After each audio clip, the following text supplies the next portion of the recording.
$180 last month. Bless your soul. Hey guys, it's Jordyn, and this is Jay's Corner. So this week, I'm bringing my friend Daisha back, and we're going to be talking about life after college. I feel like a lot of times people have these unrealistic expectations of what life is going to be like once you get your degree. And we're going to kind of debunk some myths and talk about what life is actually like once you get a degree and then kind of start working in your field. So both of us have already graduated college. I also went and got my master's, and you're working on that right now.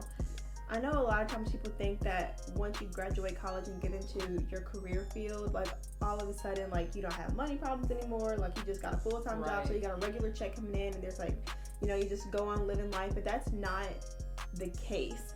Like, can you talk about how has your experience been now that you have been out of college for a minute? You got struggle. But no, it's been very like many ups and downs because, like you said, when you get out of college, you think, oh my gosh, I got my degree. That means I'm educated now. Like, get me a good job. Dead.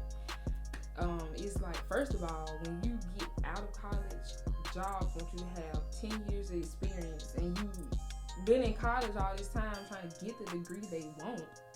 And then they tell you, well, you need such and such years of experience. How am I going to get that experience when I was in school? Mm-hmm. And then they don't want to pay you. They don't want to pay you. And it's already so hard to get a job in your field. Really, no matter what your major is, it's so difficult to get a job in your field. Honestly, if you're not majoring in nursing, engineering, like trying to be a lawyer or anything specific like that, like right out of college, you're not technically going to find good. I mean, you will probably find a job. They still have to start low and move up. I even know some people that major in engineering that don't have jobs yet. And so I think that the first like realistic expectation is like, don't expect to automatically get a job in your field once you graduate. I think that the major thing, like one major thing in getting a job in your career field as soon as you graduate or like close after you graduate is to like really expand your comfort zone, because a lot of times people say like, okay, well, I don't want to be in the town where I went to college, or like I don't want to be in my hometown, but they'll only have like one or two areas that they're actually applying for. Like when I applied for the job that I got, like a lot of people don't even know this, I put in like over 100 applications literally all across the country. It just so happened that I ended up like 2.5 hours from my hometown.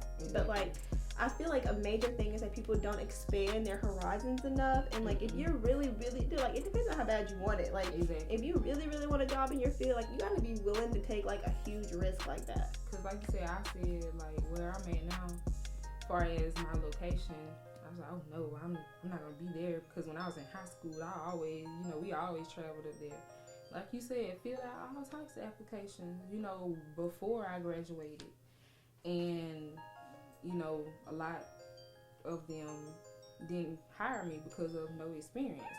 Well, I'm sitting here like, how do you, and that's the most ironic thing and stupidest thing to me sometimes, because you will not get a job because you have no experience, but they want you to have that particular degree. When they called me back, and of course, coming out of college, I need to work. Right. That was the only one that I could do. And technically, I didn't want to do it, but it was in my field, and I had to get some experience. So, I'm doing jobs that are technically in my field, but I'm not doing exactly what I want to do. I think a lot of people need to understand that like the first job that you get after college, even if it is in your career field, that doesn't so a lot of times that first job is just like, this is what I'm doing to get the experience I need to get the job that I actually want. Right. Like, because that's the thing, like everybody wants you to have experience, but when you're fresh out of college, like you just haven't had that opportunity to get experience yet. Like you're still learning about, everything else, getting the paper to show that you're ready for the experience.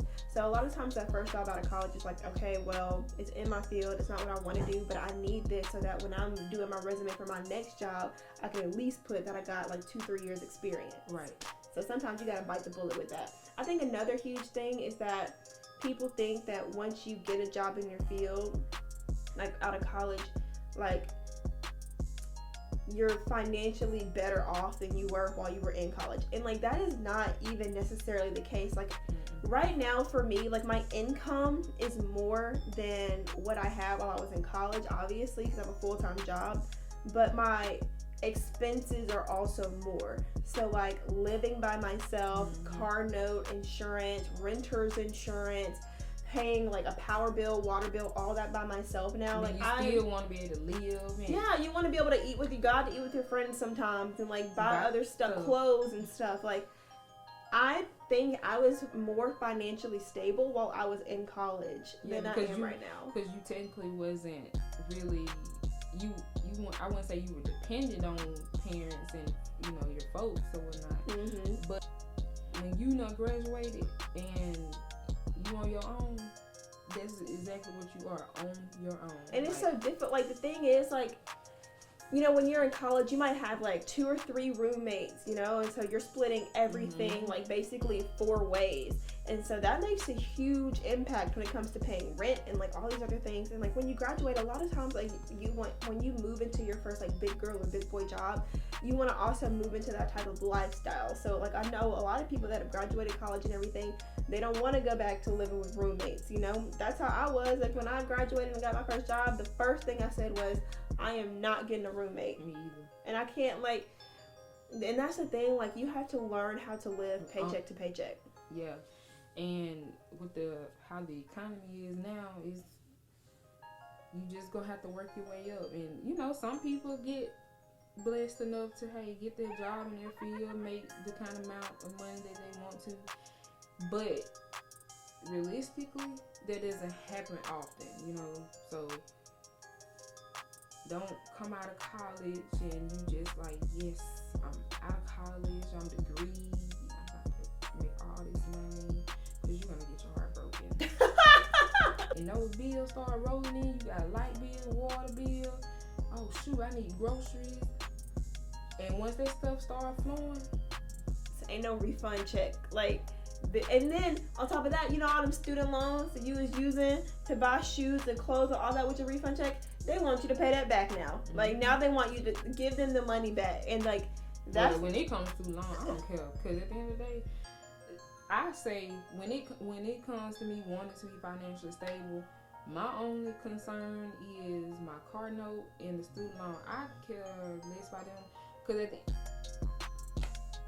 we stuck in it. But yeah, they want you to pay Sallie Mae back. Because I'm telling you, the IRS and Sallie Mae don't play about their money. They will get their money by any means necessary. You think you finna get an income tax check. The hardest thing about, living on your own is saving money.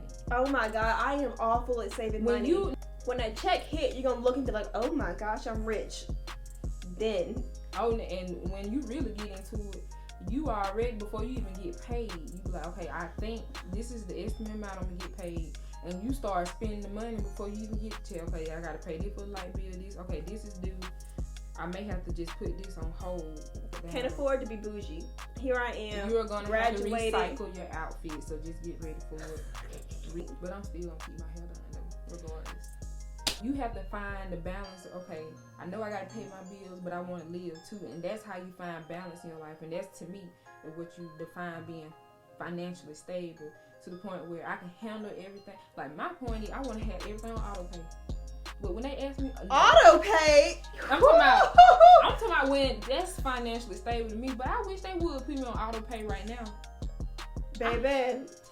I'd be like, I'm like, calling Regents. Look, I overdrafted. It's not my fault. Exactly. Like I knew the money was due, but the way that my checking and my savings set up, like I didn't have enough money in the check-ins. I also don't have money in the savings. Like even though it's kind of like a hard transition to make a lot of times. Like there are definitely positives. Like I'm happy that I went to college. I'm happy that I have a job in my field.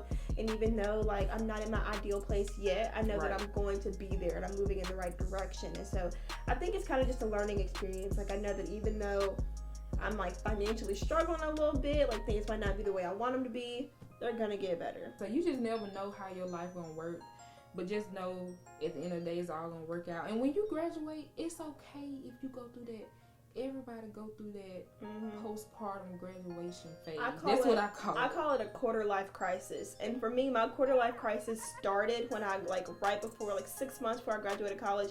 And I'm still in it. Like, I am still in my quarter life crisis. Because I'm, like, still trying to figure out. And that's a lot of pressure to put on, like, 20-something-year-olds. Like, hey, when I spend thousands of dollars and then figure out what you want to do for the rest of your life. Right. Like, that's a lot of pressure.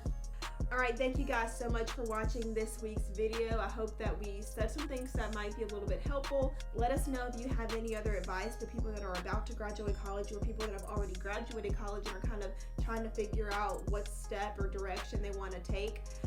But I hope that you enjoyed this video. Thank you guys so much for watching. Please like, share, comment, and subscribe. And I'll see y'all next week. Bye, guys.